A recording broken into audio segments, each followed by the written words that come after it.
another dude, cause it's what? It's time to trauma bond, bond, bond, bond, bond. It's time to trauma bond, bond, bond, bond, bond. It's time to trauma bond, bond, bond, bond, bond. It's time to trauma bond, bond, bond, bond, bond. Welcome to another episode of Trauma Bond with Theresa Bateman. Today, I am joined by local LA writer and host of the Gay Interrupted podcast, local legend, Alex Torres. Hi, Theresa. Hi, how are You you? know, I'm just so excited to see you in my last God. Friday's outfit. Oh my God, right? So we ran into each other at Akbar last weekend and I was wearing this exact same outfit. So it's a repeat offender. Sorry. But she texted me about it in advance and was like, this is what I'm doing. So I think she's trying to gag me. No.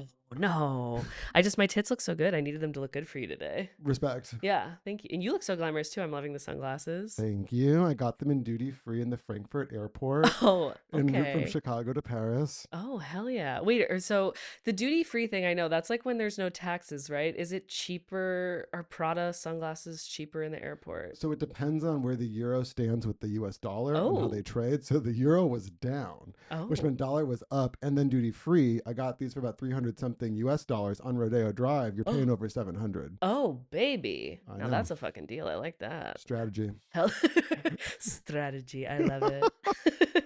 Okay, well, jumping on into our questions here, would you be willing to share with me and the listeners what you might consider your trigger of the week this week? Anything that's been really grinding your gears, ruffling your feathers? Yeah, I think the trigger of the week is like men with borderline personality disorder, like my father.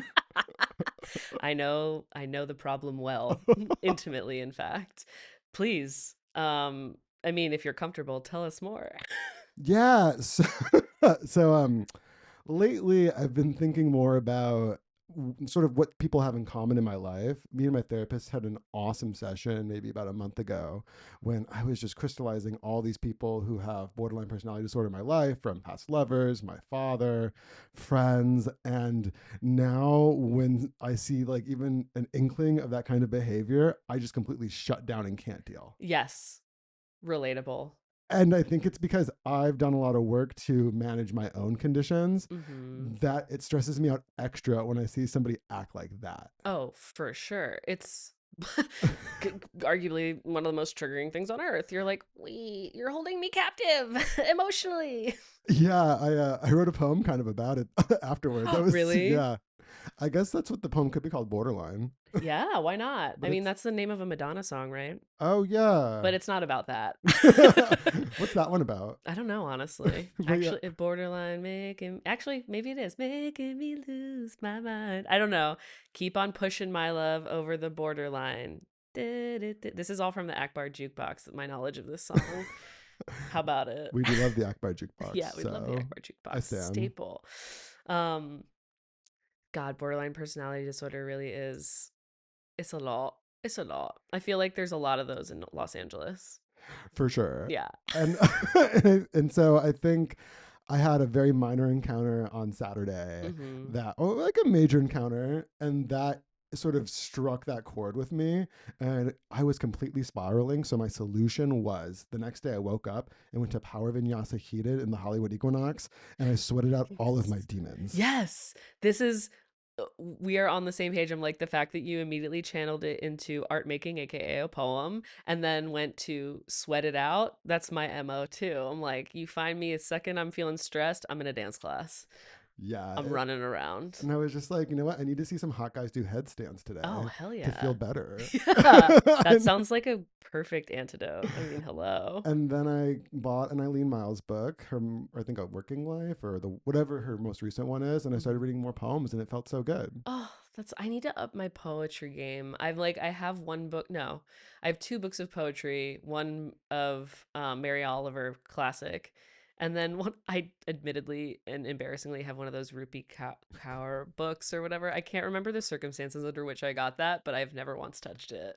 So one of my newer friends and her friend who I'm getting to know, who actually like, there's a huge funny social network there, and so whenever somebody does something kind of artsy fartsy, they'll say Rupi Kaur. And we were hanging out with, and me and my friend were hanging out with these like two older dudes, and they just had no idea about anything, and so they kept making the Rupi Kaur. They were making the Rupi Kaur joke, and they were like, "What are you talking about?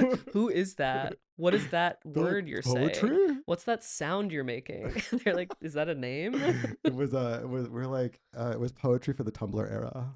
Yes, exactly. Very internet, very like post 2012 poetry, online vibes.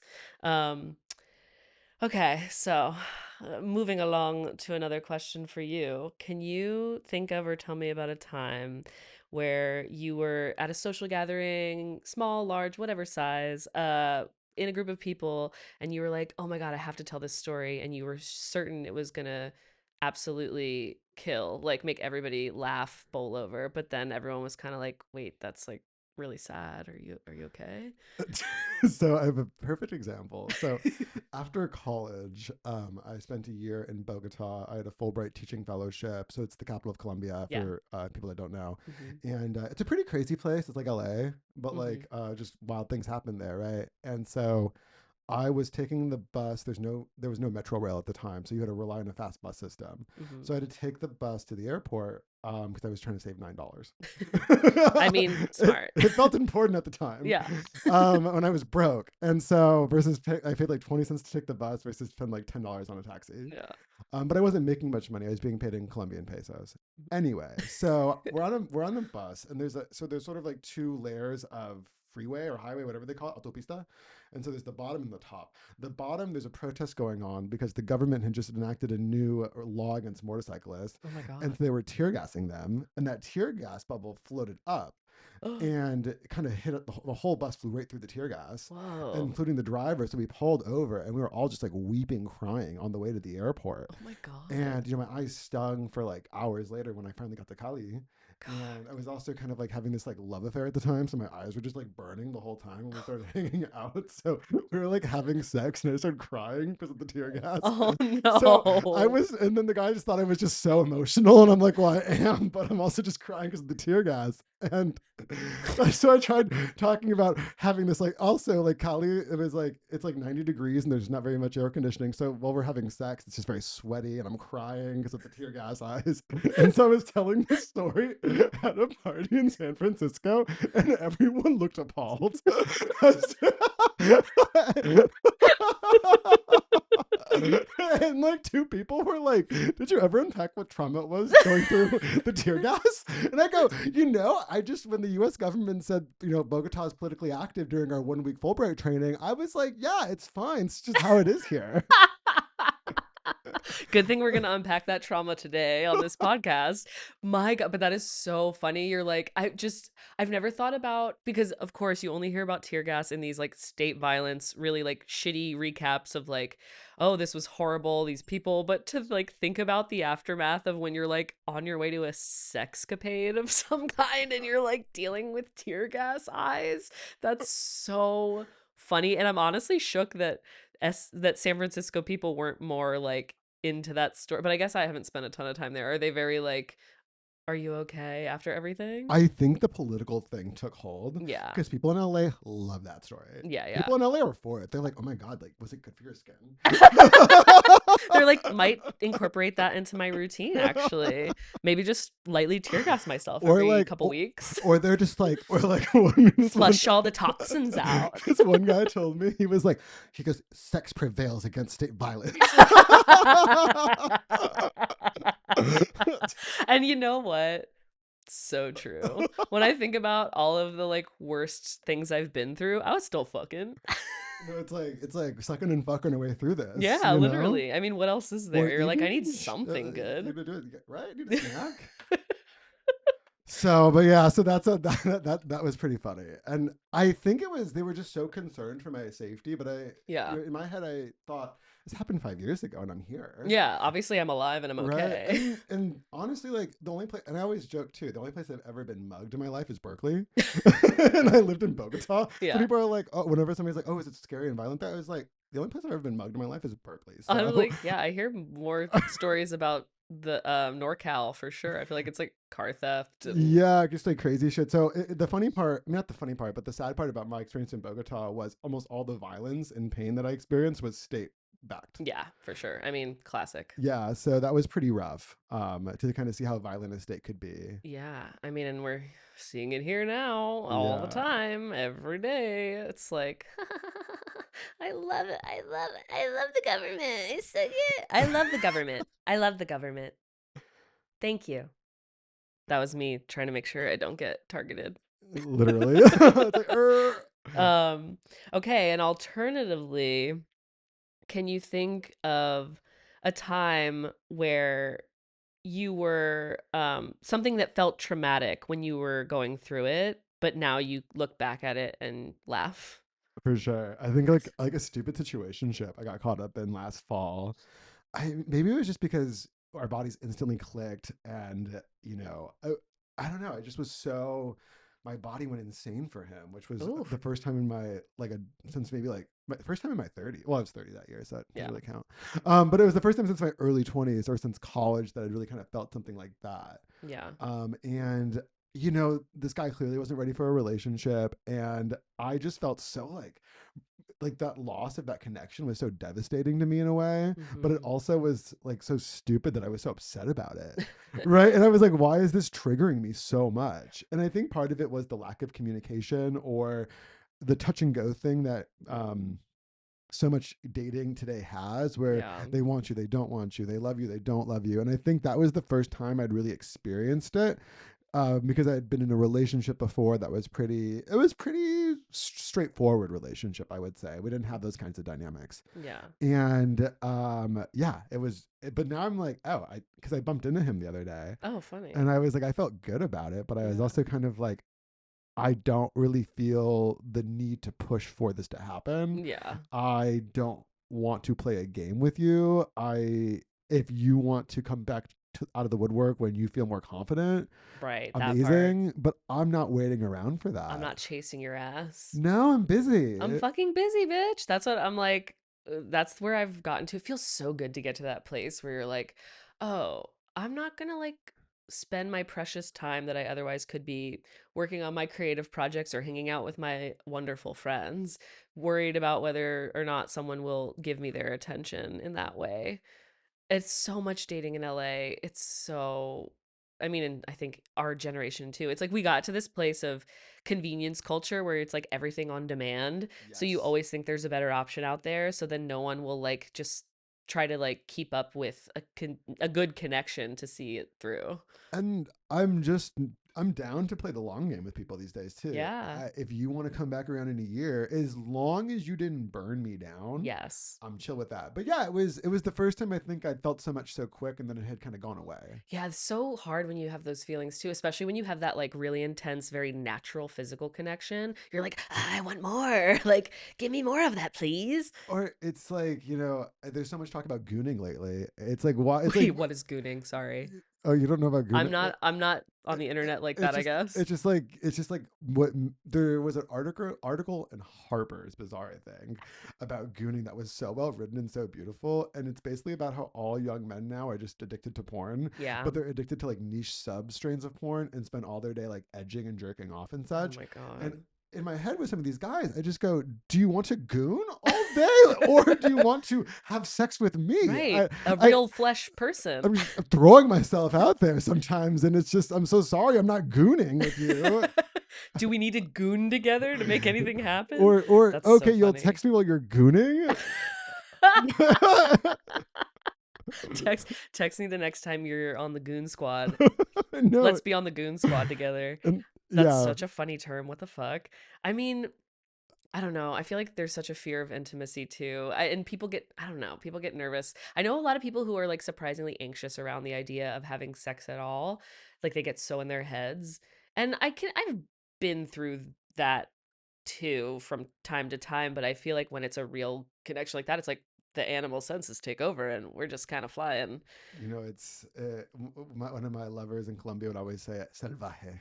What does It's just that like it's mean? like savage. Oh, yeah. And it's there's a one of Clarice Lispector's early works is called Near to the Wild Heart, but sometimes Mm. you translate it as like the savage heart, depending on how you're looking at the Portuguese, the Spanish, the English. And I think that Oh, there's something about that, right? When the heart goes wild or almost animalistic, nothing else yes. really matters and the world falls away. Yes. And you're just like, all that is, that's actually one of the most beautiful feelings too, to be like having really good sex and just be fully present in it. Yeah, and it's so hard to get It's there. so hard. I had a date recently with someone that I'm hoping to see again, but it's been like a tough to get our schedules aligned because we're both pretty busy people. But we had a first date. We fucked on the first date, which is not like something I've done in a long time. And the sex was amazing. And we were both, I was like, girly, I want to see you again. And she's like, yeah, I want to see you again too. And then we're both like, but I'm like, but it's also nice because I'm in the place of like, well, if she comes back around, she comes back around. If she's busy right now and I'm busy right now, I'm not going to be like, please hang out with me. It's like, but the sex was so good that I'm like, you gotta come around. You're gonna come back Well, around. I hooked up with this guy last weekend. We had a kind of a funny encounter, I'll say. And when I came so insanely. Like I shot like his wall, Oh my his god. face, Hell like yeah. the pillow, just all over it. I just kind Just of, spraying yeah, pretty everywhere. much. But it was I what, and I think he was that was unexpected for him, and it was so hot to me. And all I had to say is, I showed you how I felt. Yeah. So There's no like the body don't lie. so if that's of interest to you, let me know. Yeah. If not, goodbye. Yeah, right, exactly. Well, I'll just live my life and go to my dance classes and I don't know, hang out with my dog and my friends. Go to ballet and bar. Yeah, seriously. I mean, I actually do want to get more into ballet. I've never actually taken a ballet class, but it's like the foundation for so much of dance that I want to, but I'm a little bit embarrassed to be like in my mid 30s like Oh, learning how to I'm do ballet poses. I'm so embarrassed. But it's nice to unplug and listen to Swan Lake for 30 minutes on a Thursday. Yeah. It really sends me into a different dimension, It's like I think. calming, I feel like. Yeah, it reminds me of when I used to play classical music. Oh, did you? What did you I play? played the bassoon, a little bit of clarinet and saxophone, and really shitty flute and Oh oboe. my God, I played the Oh clarinet. my So we're god. both ex-clarinetists. We Is have that the so much word? in common. We have so much in common. Woodwind instruments. Can I confess something to you Oh my both? God, please. So, for a very brief stint of time, I played piccolo in the Stanford marching band. Oh my God. You were in the marching band. Very briefly. That's so funny. Nerd alert. Nerd alert. Nerd I just alert. was like, I wanted to play the piccolo, No, I and mean, I love I was that. decent at piccolo. I'm just Anyway, kidding, but also not. Did you have to wear like the marching band uniform? I don't even remember. I'm like, I'm so what was that? Oh my God, that Nick Cannon movie. I was Drumline. I was like obsessed with Drumline whenever that movie came out. And I was like, wait, this is fucking cool, actually. College marching band. It's a vibe. Brrr. I don't know. The drums are something that I've always wanted to play and have never gotten into. The first time I came to LA was because of being on the marching band. Really? Yeah, Oh my God. I learned so much from these kids. Where in LA did your marching band, I guess, was it just for a football game Yeah, or? well, we stayed in Santa Monica, but had to go to USC. So we were sitting in traffic for most of the time we were in LA, Oh my which God. was so stupid. And I was so pissed off at how cold it was in Santa Monica. Yeah. Oh, it's so It fucking was cold. freezing. It's always like 10 to 15 degrees colder there than it is here in the east side of LA. Yeah, and we were staying somewhere kind of in kind of a weird place near the water. It was great, but Mm. there was nothing to walk to. I didn't even know how to, there wasn't Uber at the time, Oh my right? I was going God. to take the Yeah. bus. Oh, how are you Understand doing the it? bus when I'm a 19 year old. First time in LA, I'm going to hop Yeah. on the 4. Yeah, in the LA, the place like notorious for how like slow and tough it is to deal with the public transit just because of all the traffic. Exactly. So, but yeah, marching band did introduce me to LA. Okay, wait. So, another question re marching band. Is it a thing where it's like you're just doing your thing as like the halftime for games, or are there also just competitions specifically for marching bands to like compete against each other? There are for advanced marching bands. I don't Okay. know too much about that because I wasn't that nerdy. Like I said, I was Okay. only in the marching band for like 2 or 3 months. Mm, It was a short-lived experience. okay. Okay. You were like, and I'm not that much of a nerd. Goodbye. I just didn't want to. Yeah, Yeah. exactly. And the piccolo wasn't worth it, though. I can still play The Bad Romance. piccolo wasn't I could worth still, it. I could still play Bad Romance on the flute because of Okay, that. I love that. Anyway, I love Bad Romance. That song came out my sophomore year of college, and I did a semester in Italy in Florence, and that song was fucking everywhere. We went to a gay bar, which was just called Yag, gay backwards. Um, that's what they called it. that's And such a Florence name and for a then they bar. renamed it when I went back in 2019 to Florence for like a weekend. They renamed it Queer. I was like, okay, updating with the times. But yeah, it was like we went did this night out at Yag, and then it was like everybody trying to do the actual dance from the music Oh video my for Bad god, Romance. It was really funny. icon I behavior. know, right? Okay, and we're back. And I do just want to mention that podcast producer Ali Giordani just said about Alex that he's like if American Psycho was about a gay guy, and that's one of the funniest things I've ever heard in my life. And and we're gonna be putting that on our episode Did I description. did I tell you that I was reading Glamorama in my speedo in the pool at the Novo Hotel in Barcelona Okay, in sounds October? cooler. Maybe. Which in Glamorama is, I think, Bret Easton Ellis's underappreciated masterpiece. Okay. It kind of builds off of something like Gertrude Stein's The Making of Americans, which is vastly unreadable and awful, but amazing, right? Yeah. And this book is kind of shitty, right? Oh Like in my terms of God. like it's just like long sentences about nothing, Uh huh.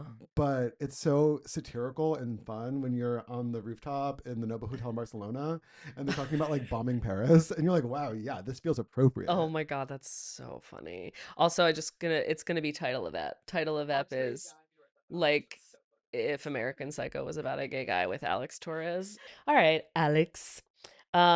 So can you tell me about a time in your life where at the moment you thought you were fine and like everything was cool and you were being totally normal, and then you look back at your behavior now and you're like, oh wow, I was really going through it, huh? Yeah, for sure. I mean, right after my partner died in 2020, Whew. like I went into this like really bizarre, exhilarated, like ecstatic kind of trauma response Yeah. where the PTSD from everything hadn't really sunk in yet, and I didn't have the terms to describe like what I'd gone through by finding a dead body. Oh my Also, like thinking about these older gay men that were just like feeding, me and my partner different kinds of drugs, and God. like what I wasn't prepared for what had happened to me. Yeah. And it was crazy too, because leading up to it, like, there was this older gay guy that I think was drugging us, but we liked it. It was weird. And like, I mean, it wasn't cute and it was awful Yeah. because you don't realize what's happening. Like you're being groomed and kind of Of course. abused and that kind of thing. But like you're also like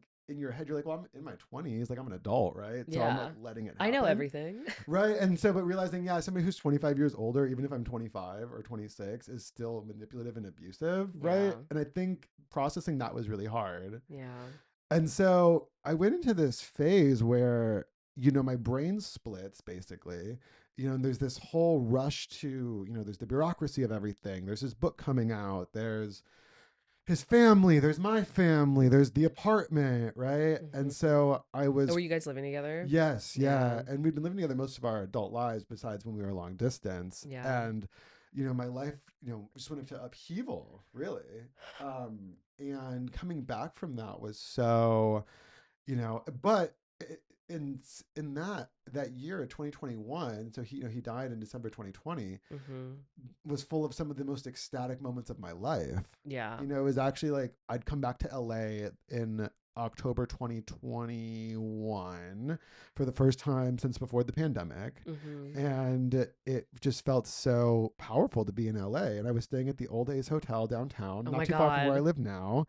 And Mhm. me and my friend just like were driving from San Francisco to Las Vegas to go to EDC. This was our stop. We met up Mhm. with this guy I went on a couple dates with who had a studio in downtown LA, and he was just giving us drinks, and we stole some balloons, and it was just like, Stole some and I think balloons. about, the lows were definitely low, and looking back on it now, I still process. I'm like, oh my god, like I went through some really fucked up shit. Yeah.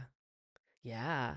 I Yeah. mean, God, just like having I mean, having to have someone that close to you, anyone that you know, but especially that close to you, die during a global pandemic, but it's not pandemic related, like, is I mean, I know I went through that as well with two close friends of mine dying in the midst of COVID, and it's like such a like the whole world is being concurrently traumatized about this like global thing that's happening, and then you're also dealing with your own personal trauma on top of that, and like I still think we're going to be figuring out all the ways in which we are processing the trauma of COVID alone, let alone any like trauma on top of COVID that happened during COVID.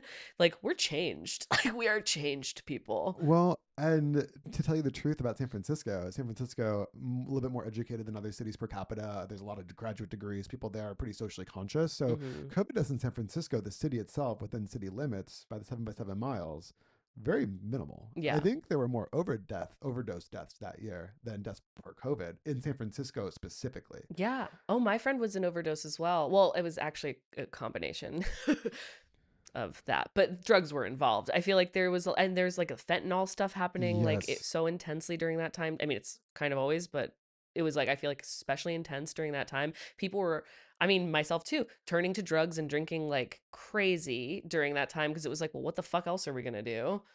Yeah, and I think the tricky part about it too was I was in some ways having so much fun because every Yeah. new encounter really felt powerful. Yeah. And it was also this hard thing too where you kind of become a horcrux a bit for someone like you kind of inherit this death in a weird way, so you remind people of the death. And so Yeah. some people really enjoy that because they can grieve through you and that could be exhausting. Oh my God, what a Some good point. some people also are just terrified of it, so they kind of push away from it. Totally And then avoid. there's people that can fall in the middle, and those are the people that became my friends. But there was a Hmm. complete reshuffling of my friend life. Yeah. You know, one group kind of faded, another group started. That was kind of tricky to navigate as well.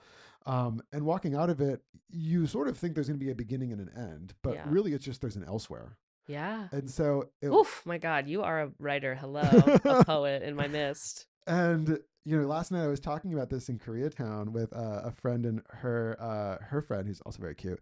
I was kind of realizing, at the end of my time in San Francisco, how badly I was really spiraling, Yeah. and the way in which I had been living in this sort of denial phase, this repression phase, because I didn't want my trauma to slow me down when I was in motion. Yeah. And I think there's a Haim song that says something like, "I got to wake up and make money for myself." That's what I Yeah. had to do. I had to start working. Yeah. Like I was kind of coasting. All of a sudden, I people gave me a lot of money, which was nice. It got me on my feet.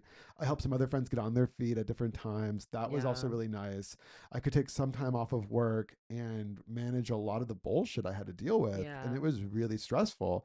But it wasn't until I booked that one way ticket to Medellin, Colombia, and started living my nomadic life that I Hmm. really was able to process what had happened to me. Yeah, it makes sense. You need some distance sometimes, and especially because I mean, we live in this culture that is so averse to emotions, and doesn't, especially like corporate culture, especially, and just like the go, go, go of America and having to hustle to survive and go to your job and work and support yourself, and even dealing with the aftermath of death on top of that, like all the logistics and stuff.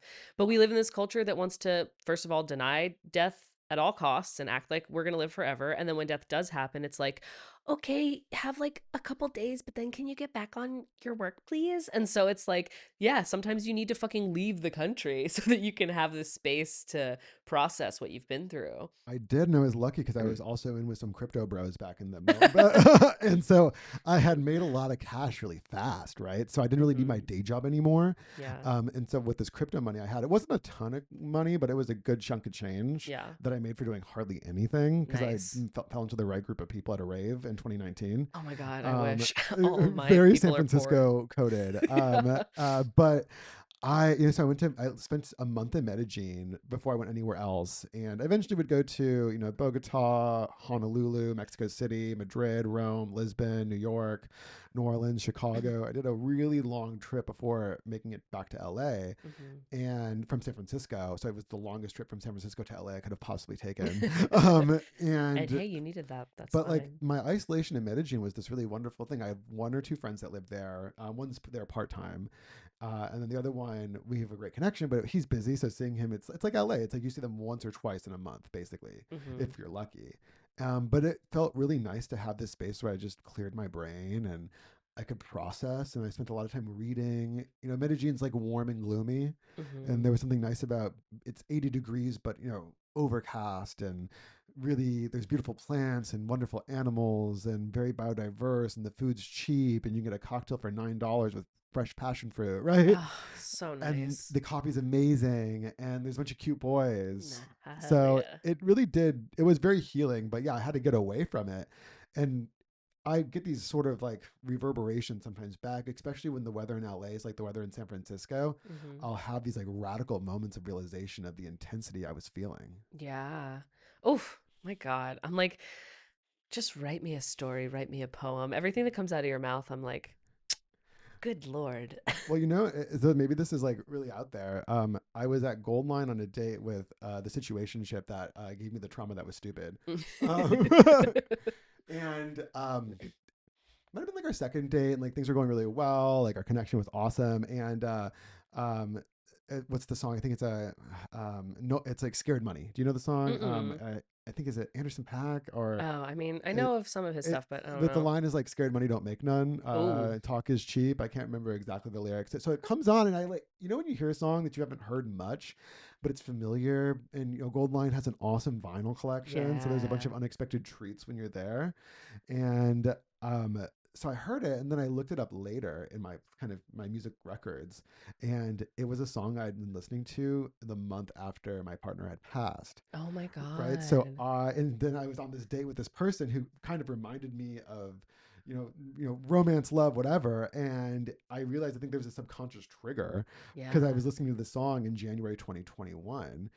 And there's another song where it's called Dodi by Yumi Zuma. Mm-hmm. Um, I, I really liked the music before, but the song was the first one that ever really clicked with me. And it kind of reminds me of like my happy times, right? Mm-hmm. So whenever I'm kind of in a weird place grieving, if I listen to it in LA, it sends me back to the inspiring parts of grief. Mm. Oh, that's beautiful.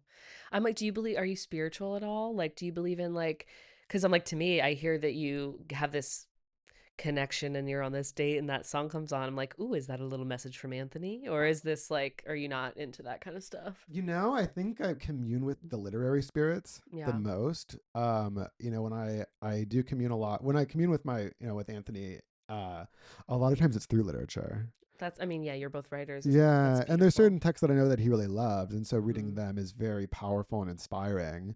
Yeah. I really had a hard time with The Room Next Door by Almodovar, the film that came out with Julianne Moore and Tilda Mm-hmm. Swinton. I Swinton, haven't something. seen it. It's really incredible, but it's some people didn't like it. I loved it. Mm-hmm. So it's based off a Sigrid Nunez story, and not I can't remember which one, but one of Anthony's favorite stories was books was Sigrid Nunez's The Friend, Mm-hmm. and part of that was when his friend in grad school committed suicide.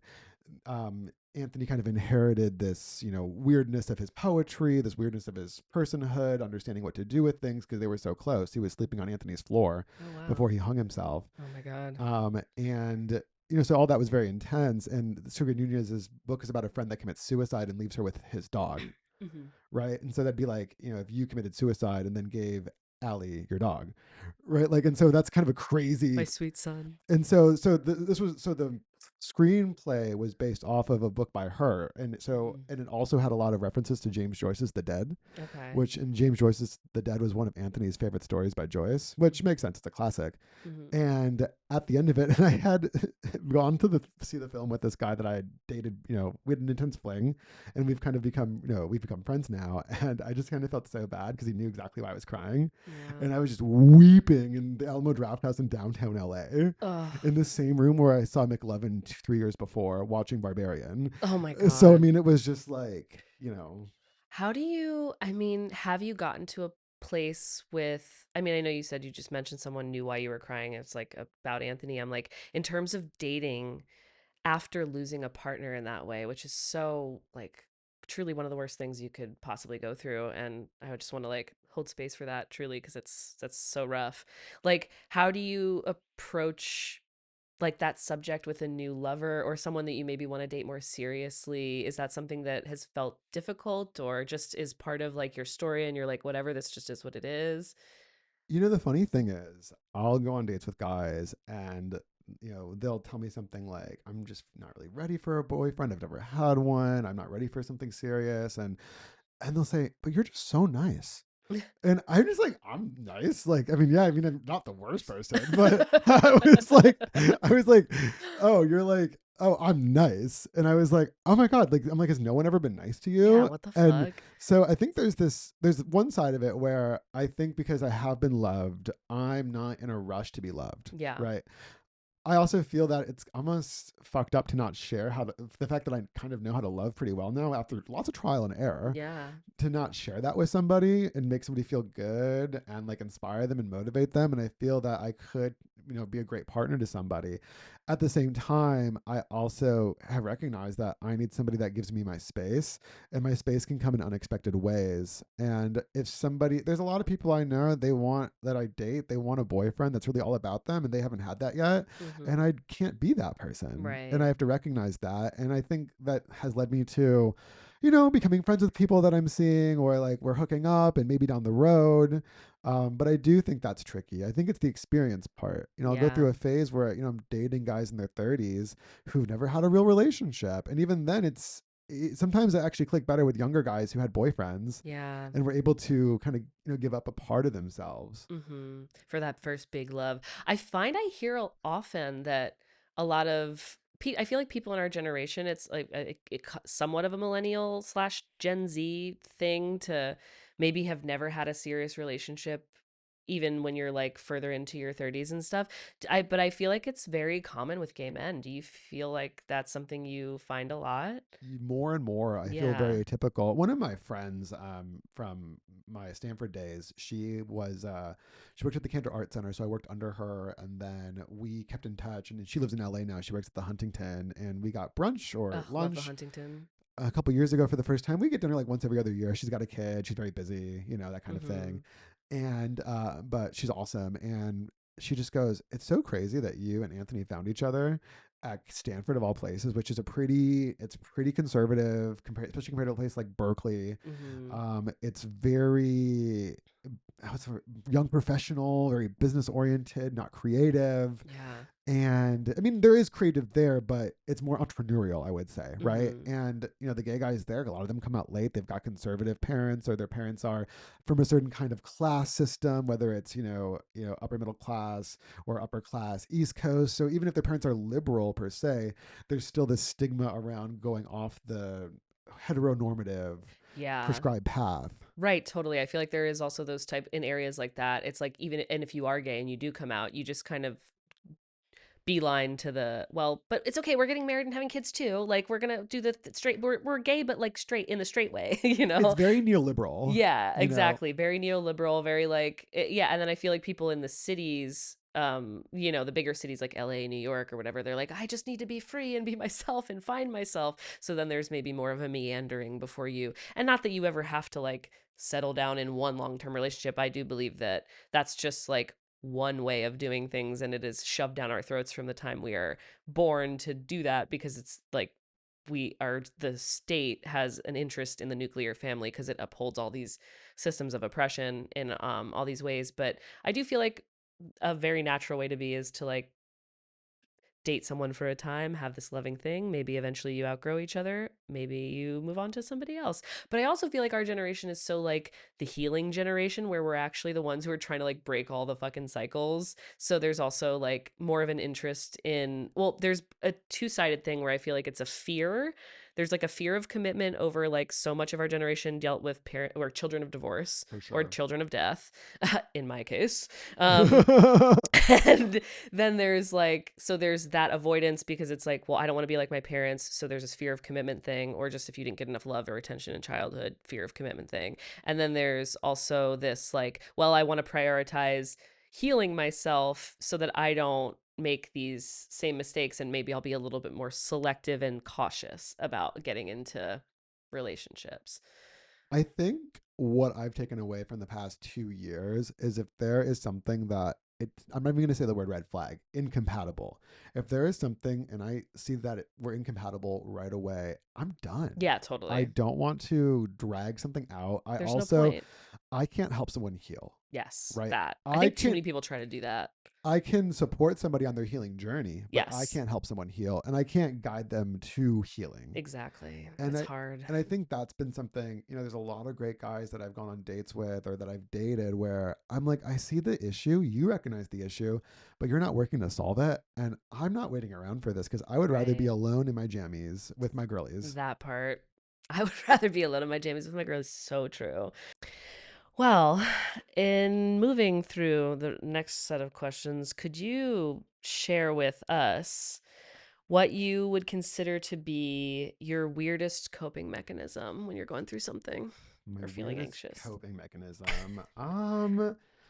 What is my weirdest coping mechanism? That's a hard one. I know it's hard. I love taking walks in really weird places. Yeah. Like any walk that takes me under a freeway, Ooh. or it takes me to really weird urban views juxtaposed against pretty houses. I really love.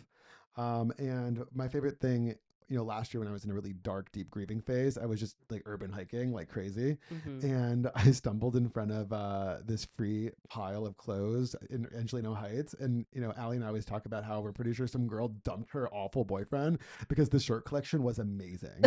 like Sorry, you have to say the shirt that I hate that you have. so my, Allie's like a huge King Gizzard and the Wizard Lizard fan, Yes. and That's our there was podcast a producer, Ali Giordani.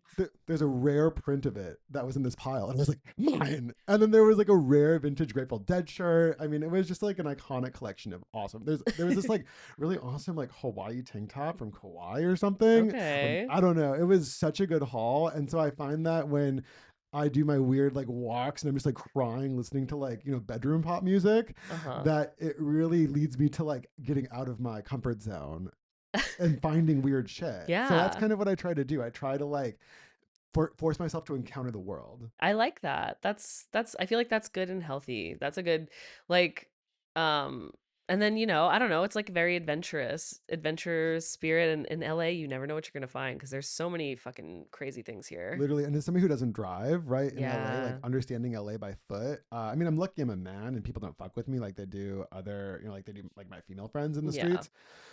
At the same time, it's like that privilege is such an honor to be able to see LA by foot because you Yeah. see these nitty gritty details that people just drive right past, and I find that Totally. to be really beautiful. People ask me if I like living downtown, and I love it, but I'm also really gritty and edgy, and Yeah. I feel like one of my big inspirations, literary wise, is Baudelaire. I mean, and Baudelaire was in the cesspools of Paris, Oh, I love that. and I don't know. It's so stunning. It's like you're living like the way he would write about history and emotion and time and smell, Ooh, like, and the way time that he and just likes getting smell. nasty. I love that to talk about. I never think about describing smell. That's so interesting too, because I that's something that I love to do. I mean, I like taking long walks, but I do drive, so I don't necessarily have the like full blown experiencing LA by foot. Though my ex was a big walker who also doesn't drive and definitely experiences LA by foot. But when I go to like a new city, like if I'm in Paris or if I'm in Mexico City, like if I'm traveling, I hate doing touristy shit. I Yeah. like just taking really long walks and exploring as though I'm a local. So that's also like it's my favorite thing to do like in a new place that I don't live. I took a trip to Catalonia in October, and I was in Girona, which is where they film some Game of Thrones scenes. I don't Oh, like Game of Thrones, but that's a really good fact for some people to put it in context. Like, it's beautiful medieval architecture. yeah. And then I went to Sitges, which is this coastal town not too far from Barcelona, that sort of like a Fire Island vibe, gay Okay. capital. There's lots of gay bars. It's right on the sea, really wonderful architecture. It was Nice. a melting pot of rebellion against the Franco regime. Oh, And so it was where when people were fleeing out of Barcelona to kind of hide from the state violence, wow. they were in places like Sitges, right? And Okay. one thing that was just so fun was, I never got in a taxi or a car the entire trip. I was only there by foot or train. I love that. There was not one taxi ride I took. There was not one, and sometimes the taxi or Uber was more inconvenient, Yeah. right? And to get to all the way to Girona, walk all the way around Girona, come back to Barcelona, go to Sitges, come back to Barcelona again, and to see that city exclusively by foot and rail, Yeah. really majestic. No, it's so cool. I did that in Mexico City, where I was in Mexico City a few years ago. I had gone down to Puerto Escondido for my friends, one of my like dearest friends' birthdays, and it was initially supposed to be this like big group trip with a bunch of us, but it ended up just being me, her, and her boyfriend, and they had like just started dating a few months ago, so they were very much in the honeymoon phase. So it felt like I was literally just crashing someone's honeymoon. But thank God, which I mean, and bless them, I was not in a good mental space on that trip either. But I did have, I Been was like there. coming out of like a really horrendous living situation with a really intense alcoholic and like feeling just so on edge about everything. So I've never felt lonelier in my life than having to like crash someone's honeymoon essentially. But luckily I did have like a few days on my own after that in Mexico City, and I didn't take Ubers the entire time. I mean, I only took them to and from the airport, and then I think there was one other moment I had to take one just because I had ended up like I needed to get to my dinner reservation at a For certain sure. time and I was coming from somewhere. But the rest of the time I was there, I was literally just walking everywhere. I was like, and taking the public transit and getting myself to the fucking anthropology museum and just exploring and taking photos. And I really love experiencing a place in that way.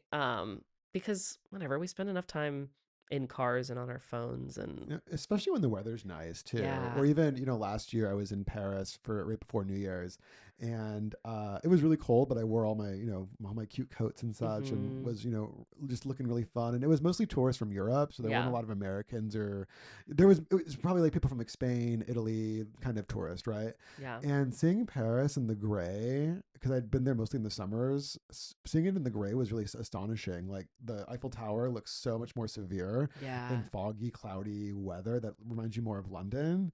But also, when you're walking down the streets, and now I've been to Paris 4 times, you start to recognize, oh my God, that's a medieval fortress. Oh my God, this Yeah. building's been here for 1600. Oh my God, this is where Balzac was writing, and now it's an H&M. And and And it's now it's an H&M. and there's something really like lovely about stumbling through Paris, and I think that's the right way to do Paris, right? Yeah. Because because the Parisians operate in a different sort of system, and it's a little bit more like Latino style. It's so easy to get around Paris. Paris is also the like international city I've been to the most of anywhere, because I went on this like people to people student ambassador trip as a teenager in high school, where we had to like raise all the money ourselves. It was this thing where they would take like inner city kids and give them the opportunity to like fundraise and then get themselves this trip to Europe. And I went to Paris as a teen, then I went when I was in college over a long weekend, and then I went again in 2019 when I was in France for my like very close college friend's wedding. And yeah, well, similarly, it's so easy. Like their subway system is so great. You can just fucking hop the subway wherever and walk around, and all the museums and all the that's what's so nice about being in other countries too, is seeing all the history so clearly. I feel like in America we're so quick to just like bulldoze, knock things down, build up a fucking strip mall or some shit. But to be able to see a city's history as a modern person walking around is like such a cool thing. I My favorite thing love. about Paris is there's that really ugly tower in the city limits that's not in La Défense. And after it was built, the Parisians were so upset they passed a new law that forbid buildings from going above 6 stories, I Oh think. my God, really? And so They protest everything. I fucking love the French for that. They're like, we don't like this, no, and then they shut everything down. I'm like, we could take a cue from them for sure. but I do think that's hysterical It still. Like is. I can't They're stop like, thinking no that more six they're floors. like nothing above 6 stories. You ruined it. You had one chance and They it's throw over. trash everywhere. Literally, right? Yeah. Okay. So next question is, what hell yeah.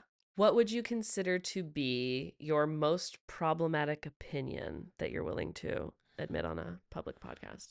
Ah, it's you know, there's so many things, right? Um, uh, I honestly just like, and maybe this is, my own trauma and my own baggage, my own time in San Francisco. I think that there's something deeply getting more and more deeply perverted about queer culture. And I think sexual liberation maybe has gone a step too far. The You gays have gone too far. my friend Rebecca, she's a lovely writer and she's so fun. She lives in Hawaii. So we'll have these like weeks together in Hawaii together and we'll be, just kind of gabbing. And we FaceTime like once a week.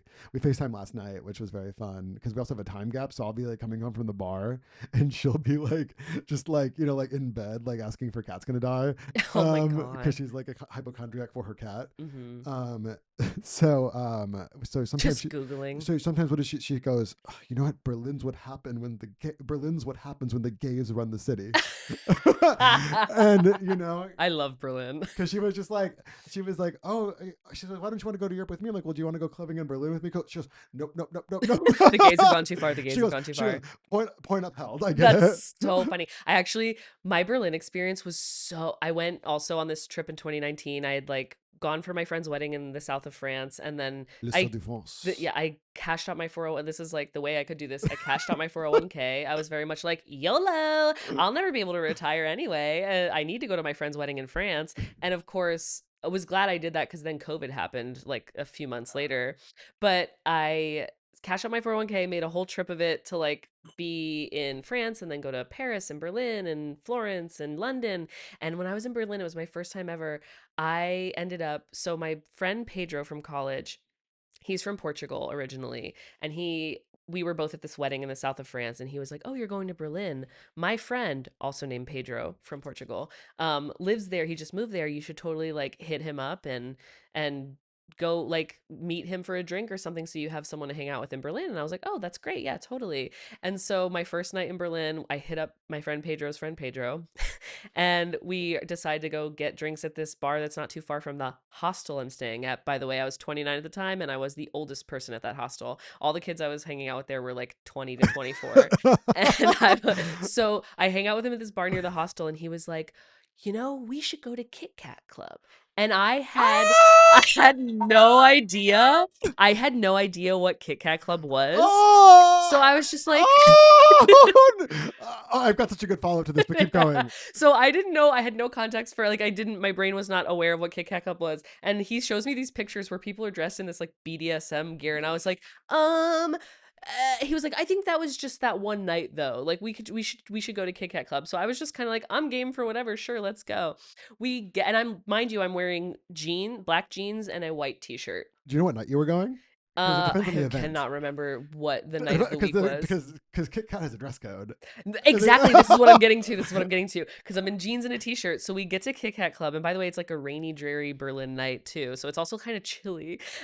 I'm there with like my hooded jacket and my jeans and my t-shirt. And then realize I'm like, oh, everyone here is dressed in lingerie. And he was like, you can just, people in line were like, just say you'll be in your bra and whatever. And so we get to the front of the line and the woman taking the door, the door woman was just like, gives us a look up and down and he's like, hold my hand because they're not as good at letting men in to the clubs. So like we have to like go in together. And I'm like, okay. And we just get to the front and he takes his shirt off and I was like, I could just go in my bra. And she was like, yeah, you're going to have to. So I have to just take off my shirt. And I'm not even wearing like a black or like anything fancy. I'm wearing like a pink lacy bra. And so I'm just wearing my bra and my jeans. And they somehow let us in. And we go in. And it was honestly one of the most fun nights of my life where I'm just like making friends. I go in, there's like a new gender neutral bathroom of all these stalls. I go to the bathroom.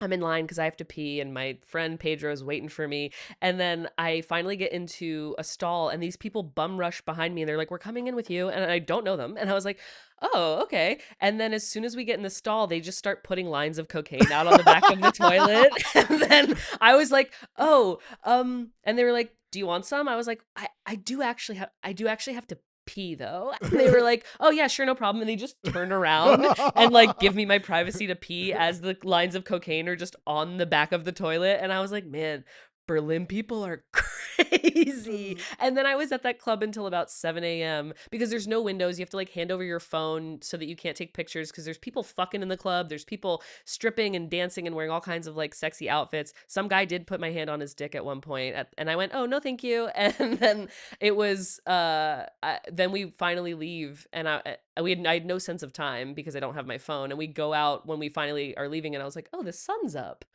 Okay. Uh, I The gays have gone too far. so it's so I took a Europe trip. It was pretty iconic in 2018 with my two best girlfriends from college, and they were roommates. So we have like our long history together. And I really should have thought twice before letting her plan the trip because she'd like gotten her phone stolen the year before, lost it in Ibiza, was doing crazy shit. And I was like, yeah, of course, you planned this trip. Let's go. And so she had been to Kit Kat Club the year before, but she had gone on Monday night, which is their electric night, which you can go in street clothes. And that's kind of like you kind of want to explore clubbing, but you're not quite ready to like go full in. So she just thought it was a normal like club. Yeah. And so we're in line on Friday, and all these Australian bros, it's like summer, July, all these Australian bros are getting rejected. And we're like, fuck, are we going to get rejected? like, kind of like, we hope not. And then they look at us and they go, you three? And then the bouncers kind of like scoping us out. And then they're like, are you here for the peep show? And we're like, yeah. And they go, okay. So then they're like, okay, you guys can come in. So they stamp us, we pay, they go, ha ha ha, you guys have to take your pants off. And we're like, and so then one of my friends is like, okay, sure, just like taking it off. I'm like, yeah, me too, whatever, taking it off. Like I'm just in my briefs, and they were cute enough, I thank God. And then my other friend's like, do not tell my boyfriend about this. They broke up anyway, so it was so we were like, whatever. And so then we're in there, and we didn't realize it was gay night. So I was like, oh my God, my time to shine. Yeah. Right. And so then these two guys started doing like a mating call on me on the dance floor, and were fingering me in front of my friends. And my friends were like that was before I like was douching, right? So I was just really like living on thoughts and prayers, right? Like, like I was like, I'm hoping it's like, like as Cardi B says, like up and stuck or like clean, like. Up and stuck. That is so right. So I was like, that was my vibe. It was like up and stuck. You know what I mean? Because I was like travel constipation vibes, right? Oh my like, God. And so then like my friends are like, yeah, we're gonna let you stay, whatever. And so like I just like fell into these gaggle of gays, and like I did, we had some fun. And then the next morning he's like, do you want to ride back to your hostel? And I jumped on the back of his bike, and like literally like we pedaled down the river, down the spree, like down the East Side Gallery, and I like just like went to bed at like 9 a.m. Oh my God. I'm just remembering too that I went back to Kit Kat Club a second night in Me Berlin too. because I was like, I go back to, so I had the night with my friend Pedro's friend Pedro. We end up leaving at 7 a.m., walk all the way back to his apartment, and then I just order an Uber. And I think it was like, there was a weird energy of like, are we gonna hook up? But neither of us would like make a move. And then it was like, so whatever, then I go back and I end up they have to switch my room at the hostel because of a potential bed bug situation. So then I get moved to a different room, and then I end up making friends with all these young 20 to 24-year-olds at this hostel I'm staying at. And they're like, let's all hang out together. Let's all go out. And we like explore the city together. But then I was like, well, you guys, we should go to Kit Kat Club because now I've been and now I know how to I wanted to like a redo to like be in the right kind of like, at least not, I wasn't going to go full lingerie, but I was like, I could at least be in like a slutty black outfit with like a black bra and a short skirt or something that would be more appropriate. And then so everyone gets into their club looks, and I'm taking all these like younger kids to this fucking club, and then we get there and it's like a folk night and everyone's dressed like hippy dippy, and I was like, but they still let us in, but I was like, oops, sorry guys, I thought that the vibe was like the vibe always, and now I'm wrong again for the night at the Kit Kat Club. No, that was like, we went to a party, me and my friend, a couple years ago. Maybe like we first time went to Kit Kat was 2018, so this would have been 2022, 2023, and like literally the party was a little bit more, it was more hetero, but not like hetero per se. Yeah. So you kind of had to style yourself, and I was with my girlfriend, and so we had to style ourselves as like a couple or an anti-couple, right? Yeah. To get in. And so I literally went to H&M in London before and bought a bunch of tights. donuts, and they obviously ripped the second I put them on. Yeah. Right. And I wore those in the door, and everyone else was they were rejecting mad people. Right. They looked at us. They're like, yeah, you guys good. like no doubts. That's so. But like you also have to funny. understand, like when I'm with these two girls, like we get treated insanely. One time we were in Chelsea, staying at the Standard on the High Line. Kind of, we were like 3 people to like one very tiny room, which was very insane. There was no door to the shower. Like it was definitely meant for couples fucking, not for us. Yeah. And we're in line to get into this like really shitty rooftop club that's like, you know, like a Red Bull vodka. They make it with like what Grey Goose, and it costs $30 something. Oh my God. Right. And my friend just like, she's like, we're gonna get in, we're gonna cut the line. And I'm like, how do you know that? She's like, I'm just gonna stare at the bouncer and he's gonna let us in. And so she just goes like this. And he goes, 2 girls, 1 gay. Come on. Like such a Jersey dude. Literally 2 girls, like, 1 gay. Yeah, come on. That's fucking amazing. I mean, God, the life And of his being thick an Jersey international accent. clubber. I can't. Like his thick Jersey accent was just so fucking funny too. Like just the way he said 2 girls, it. 1 gay. Come on. That's so, and I'm from Philly, which is so close to Jersey, so I know it well. I know exactly what you're talking and you can about. imagine like a Jersey bouncer in Chelsea Yes. saying that. That's so fucking funny. Oh my God. I'm about to go to New York in a few weeks, and I'm so excited to have like a gay club New York experience as an actual gay adult that understands that I'm queer. Because when I lived in New York in college, I was very much like, I'm straight. And so I never ever, and I wasn't even really like, I was only in New York till I was 23. So I never got to be like a gay adult there. And I'm really excited. I love my rendezvous in New York, depending Yeah. on, I had a breakup in Midtown once. I mean, I've Ooh. had some scandalous New Oh York my moments. Yeah, I God. know. I had access to this Tribeca loft at one point in my life. Hey, that's cool. Yeah, I know, random Do you shit. still have it? Can I stay there? Girl, I wish. Like my friend's friend got dumped. Like Yeah, for sure. No, it's fine. I'm staying with my friend Cassie. It's gonna be fine. We're gonna be in Bushwick. Bushwhack. I lived in Bushwick in 2009 when it was not yet the cool place to live. It was just a little bit scary. I went British. Not Australian this time, but British. So I heard through the grapevine, aka our mutual friend and producer of this podcast, Ali Giordani, that something we could trauma bond over, on top of everything we've already talked about, is what it's like to date a Pisces man. I've got 3 of those. I literally can't escape Pisces. They will not leave me alone. Well, to clarify as well something about me. My middle sister, who's younger than me, she's also a Pisces. Right? Oh, really? So when I date a Pisces man, it's like, it's like women Pisces and men Pisces are very different. Yes. And they like reflect my sister's energy, and I think it's that tortured February birthday. Ugh.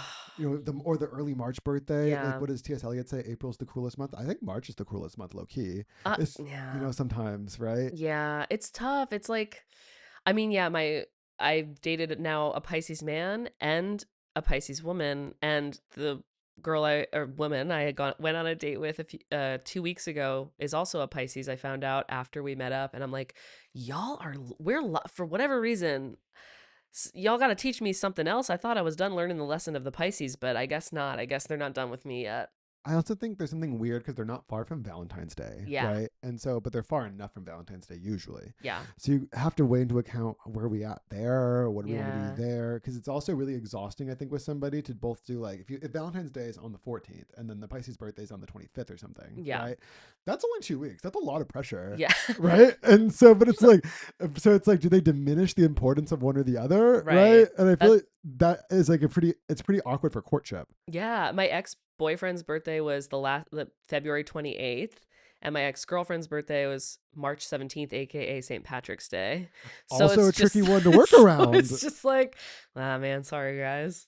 Right. And so there's always just something going on in the Pisces season. And it's also just like the dead of winter. Like it's not spring. You're like itching for spring, but it's still not here yet.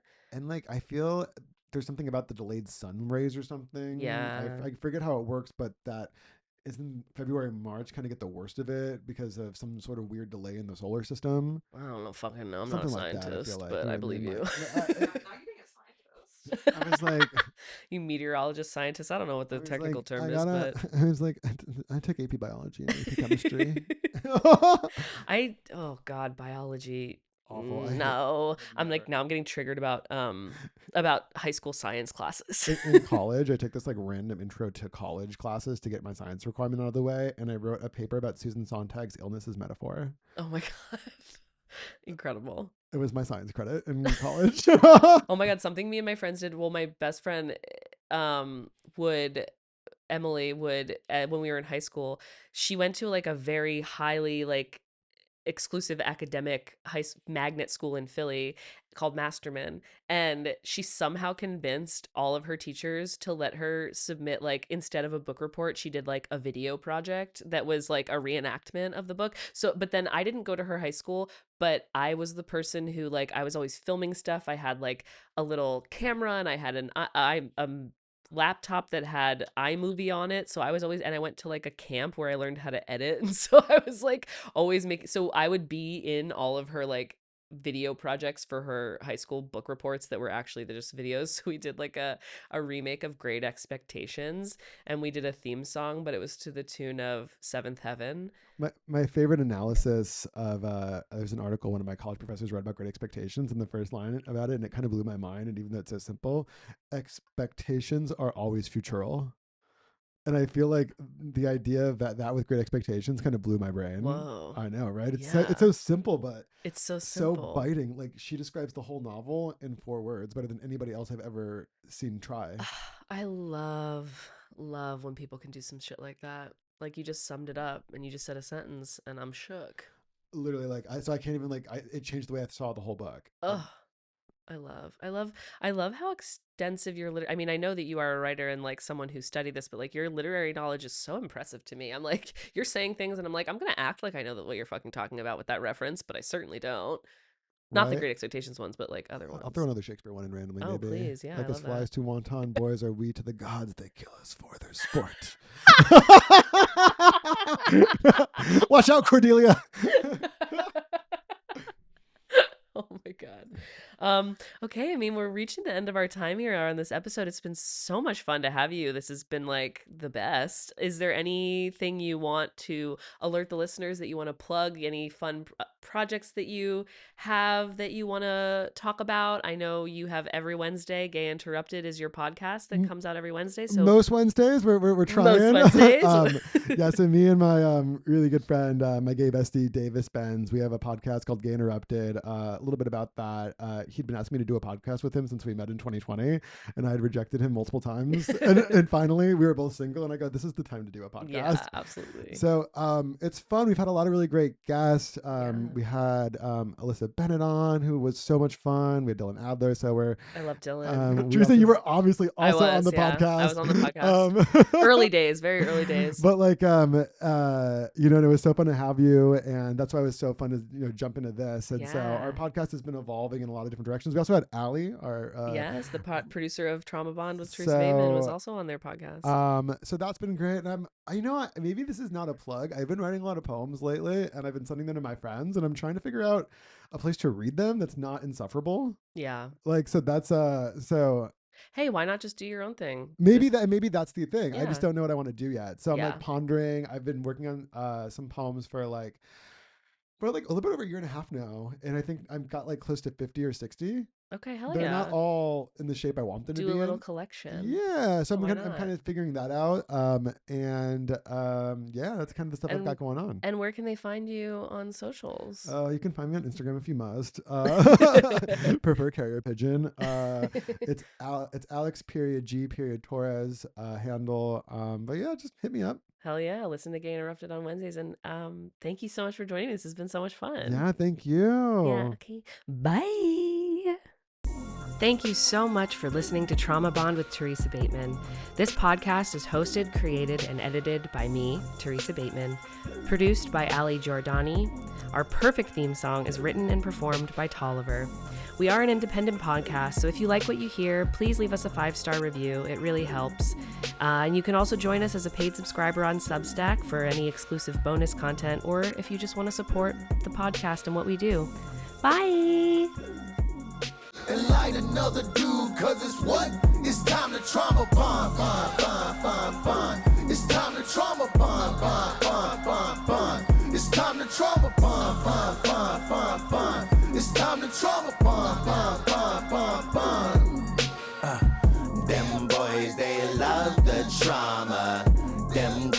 they love the drama. NB just slapped my mama. Oh God, here comes the karma. Let's go. It's time to trauma bond, bond, bond, bond, bond. It's time to trauma bond, bond, bond, bond, bond. It's time to trauma bond, bond, bond, bond, bond. It's time to trauma bond, bond,